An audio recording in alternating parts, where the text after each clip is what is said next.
আজকে সারাদিনের ছোট একটি ব্লগ শেয়ার করব আপনাদের সাথে। সো হ্যালো এভরিওয়ান, আসসালামু আলাইকুম। সবাই কেমন আছেন? তো আজকে সকালবেলা ঘুম থেকে উঠে নাস্তা বানাতে চলে আসছি।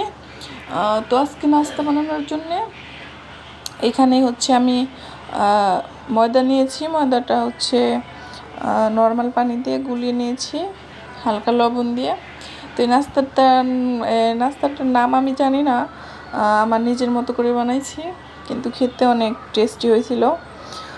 তো প্রথমে আমি ময়দাটাকে নর্মাল পানি আর হচ্ছে হালকা লবণ দিয়ে গুলিয়ে নিয়েছিলাম। তারপর হচ্ছে প্যানে অল্প তেল দিয়ে তারপর হচ্ছে এই গোলাটা দিয়ে সুন্দরভাবে রুটির মতো করে ছড়িয়ে দিয়েছি। তারপর হচ্ছে এইটার উপরে হচ্ছে আবার আমি ডিম দিব, একটা ডিম দিয়ে ডিম পরোটার মতো হয়েছে আর কি।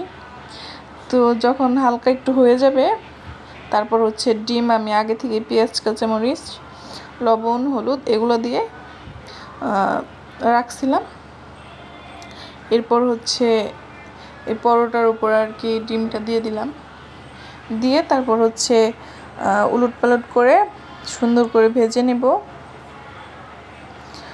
তো এরপর হচ্ছে এটা নামিয়ে এই টমেটো সস দিয়ে তারপর হচ্ছে খাবো। তো আজকে সকালবেলার নাস্তা এইটাই ছিল। আর ছিল হচ্ছে এইটার সাথে হচ্ছে 1 গ্লাস চিয়া সিড দিয়ে গরম পানি খেয়েছি, কুসুম গরম পানির সাথে চিয়া সিড দিয়ে লেবুর রস দিয়ে। আর হচ্ছে এই পরোটাটা খেয়েছি। তারপর আবার দুপুরে রান্না করছি হচ্ছে কুমড়া ভাজি করেছি, তারপর হচ্ছে কচু শাক রান্না করেছি, আর হচ্ছে মুরগির মাংস রান্না করছি। তো এগুলো রান্নার ভিডিও করা হয়নি। তো দুপুর আজকে এগুলো রান্না করছিলাম। তো বিকালের দিকে আবার একটা চা খেয়েছি, তো এটার একটু ভিডিও করে নিলাম। তো আজকে সারাদিনের এইগুলাই ছিল ভিডিও। ধন্যবাদ সবাইকে। আসসালামু আলাইকুম।